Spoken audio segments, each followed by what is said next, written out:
Hello and welcome to a very Valentine game themed choosing my TBR video.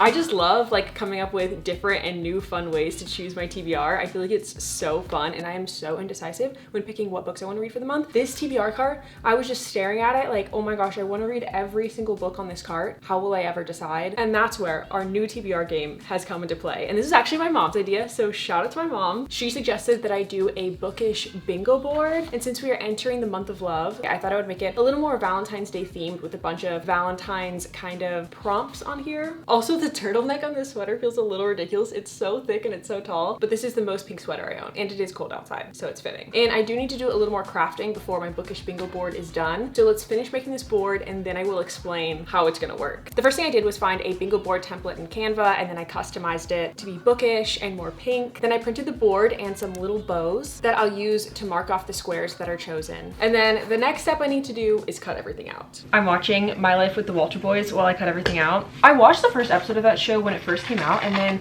I don't know, I just felt like very mixed on it. I think I felt like it was a little young for me and like a little cheesy, and then recently I was just bored and picked it back up again and I'm really liking it now. It makes me feel like really nostalgic for all like the shows that I watched in high school. I'm really enjoying the show.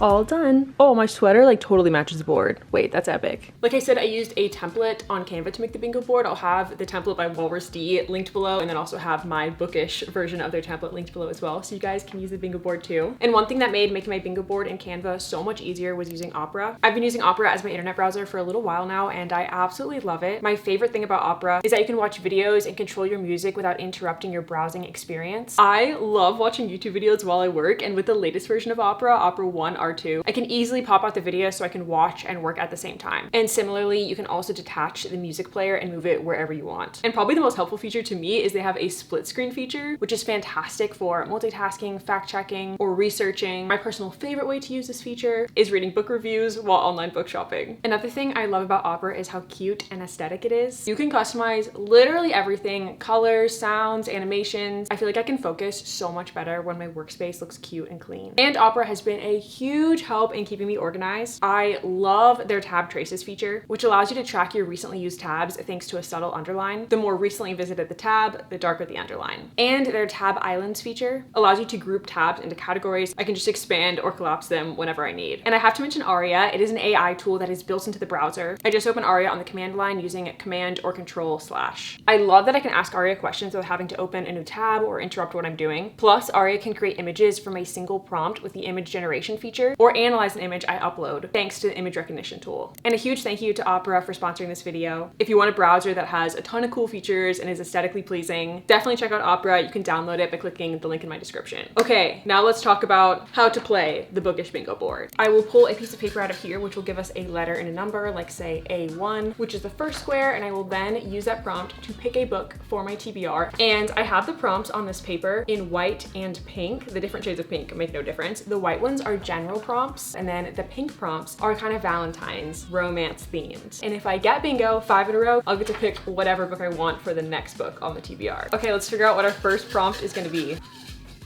A2. This is kind of exciting. A2 is a new release. There are a lot of new releases coming out in February. We have Deep End by Ali Hazelwood coming out, and then Scythe and Sparrow by Brenda Weaver coming out. Oh my gosh, and Rebel Witch is coming out in February. This is the sequel to Heartless Hunter. I'm actually so excited to read all 3 of these books, so it's gonna be hard to pick one to put on my TBR. I think I'm gonna go with Deep End by Ali Hazelwood. This book is a college sports romance, and I know the female main character is a diver, and then the male main character is the captain of the swim team, and I've also never read a sports romance that involved her own swimming. I feel like it's just like the perfect combo of an author I absolutely love, but like a lot of new elements that I haven't seen Ali Hazelwood write before that like really excites me about this book. Okay, let's put our first little bow on the board. And time to draw the second prompt. And it is E1, a new to me romance author. There are 5 romance books by authors that I have not read. There's Eleanor Liffin is Completely Fine. There's Complete Cute by Meryl Wilsner. Catch the Sun. I have not heard really anybody talk about this book, but I have read some like really amazing reviews of this book online. Okay, this next one, God of Fury by Rena Kent. This is a dark romance, something different. Or there is The Favorites. This one is like childhood friends to lovers, and they're both figure skaters. I think I'm gonna go with Eleanor Liffin is Completely Fine. All I'm really getting from the summary is that Eleanor is an out of the ordinary heroine, and she meets Raymond, the bumbling IT guy from her office. If you guys know Kalila on YouTube, I love her videos, and I saw that she posted about this book, and I messaged her and like asked if she liked it, and she said it's been her favorite book for 2 years now, and she's never met anyone who doesn't love it. That is some high praise. I feel like I cannot ignore her recommendation, and it's going on the book cart. Next prompt. A3. This one's kind of a unique one. It says swipe right pick. It's kind of like a play on, you know, like a dating app where you like swipe right to like pick that person. But I would just like give a random scroll on my Goodreads, and whichever book comes up is the one that I will add to my TBR. So the ultimate randomness for this prompt. Let's scroll. Wish me luck that it's a good book. I mean, every book I own is probably a great book. Okay.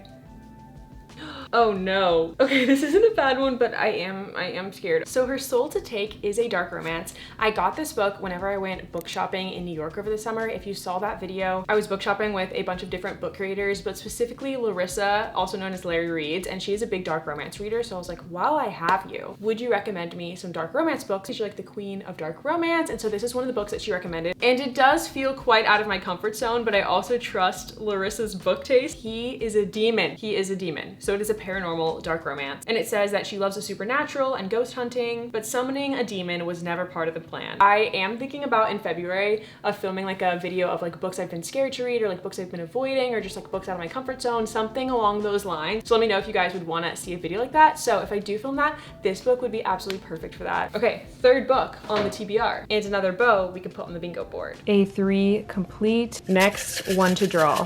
E3. We've only gotten A's and E's. That's so funny. The It's Complicated wheel, and the bow's going on. So for the It's Complicated wheel, it's when love is complicated. For example, that could be a sad romance, could be a forbidden romance, perhaps an enemies to lovers romance. I finished the wheel. I put enemies to lovers, forbidden romance, sad romance, second chance romance, and love triangle. I feel like those are all kind of like the messier, it's complicated kind of tropes. And spin. Love triangle. Okay, I would say this is like one of the ones I was least interested in on this list, but the wheel has called it, so we have to do it. Also, I'm gonna turn on a lamp. It is the gloomiest day ever outside. I feel like it looks like it is like 7 p.m. in my bedroom, but it is like noon. It's just so gloomy outside. Lamp was needed.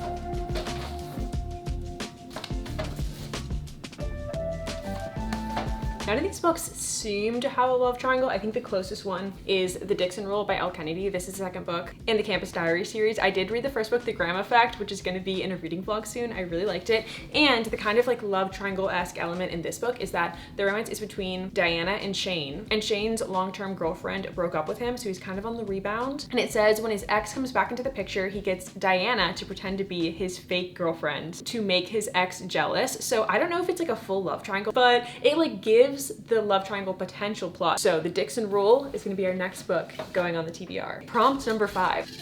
C5, which is, okay, kind of a similar one. This one says spin the romance trope wheel. Made a wheel with 11 tropes on it, so hopefully I've like gotten all the main ones. And let's spin. Second chance romance. This wheel and the previous wheel are giving me my least favorite tropes. Like love triangle is fine. I don't know. There's been some love triangle books I've really loved and some I haven't loved. And then second chance is another one that is like really hit or miss for me. I might say that second chance is my least favorite romance trope, but hopefully I can pick a good one. There's In the Weeds, which says a grumpy farmer and a no-nonsense social media influencer have another chance at love in this charming romantic comedy. And then I feel like this one is a very high stakes second chance romance because the characters were married and then things didn't work out. But it says they're finding a new rhythm co-parenting, but they're always drawn back together like magnets. This is so tough because I think both are going to be so good. I think I'm leaning more towards In the Weeds because this book is a part of a series I'm in the middle of. The 1st book is Love Light Farms, which I really adored and loved, and it would be great to be back in this world. All right, In the Weeds is book number 5 going on the TBR. I'm gonna add the bow to our board. Okay, I'm hoping for a non-romance square. That's my goal. We'll see. C4, which is a non-romance one, but also an intimidating one. It is a genre I rarely read. We have The Unmaking of June Farrell, which is like general fiction, magical realism. Then we have Lovely War, which is historical fiction. I do not read much historical fiction. And then it also has like some mythology, fantasy, and romance. And lastly, The Secret History, which is literary fiction, mystery, thriller. I think I'm gonna go with The Unmaking of June Farrell. It sounds like it's a mix of quite a few genres, which sounds really cool. And I kind of want to go in blind and like not read the synopsis, but I will read like the little sentence at the top. It says, a woman risks everything to end her family's centuries-old curse, solve her mother's disappearance, and find love in this mesmerizing novel. So again, like it sounds like it has a lot going on, which I think is really cool. Okay, book number 6. And adding our bow to the bingo board, so we now have 3 in a row with the free space. So fingers crossed, maybe we could get bingo with C. We'll see. We'll see. Ha ha ha. Okay, next prompt. B5, which is random page number. I'm gonna have a random number generator choose a number of pages, and then I'm gonna have to find a book whose page count is as close to, or ideally exactly, the number of pages the random generator chooses for me. I'm gonna put 300 pages as the minimum, and I guess 800 pages as the maximum, because there is Crescent City on my TBR cart, which I think is around 800 pages. All right. Generate 527 pages. Let me see what I find. We have a winner. Drum roll. Da-da-da-da-da-da. It is from Look Off With Love by Mariana Zapata. This book is 531 pages, so close. The cover is giving wintry vibes. I think especially because I know the main character is a figure skater, and it's been so cold here, so I have been eyeing this book like, it really fits the winter vibes that I'm feeling right now. And I've read 2 Mariana Zapata books before. I read The Wall of Winnipeg and Me, which I loved, and then I also read Wait For It by her, which I felt kind of okay about. I feel like this will give me a better sense of if her books are for me or if they're more hit or miss for me, like Wait For It. And it's kind of giving like frenemies to lovers, question mark, because this sentence says, the offer of a lifetime comes in from an arrogant idiot. She spent the last decade dreaming about pushing in the way of a moving bus. I feel like I'm gonna really love this book. We've done 7 books so far. I think realistically I'd probably read like 8 books in February, but sometimes it's also nice to have 10 just to have the option of like mood reading. Let's pull another prompt and then see if I want to pull a 9th and 10th as well. Prompt number 8.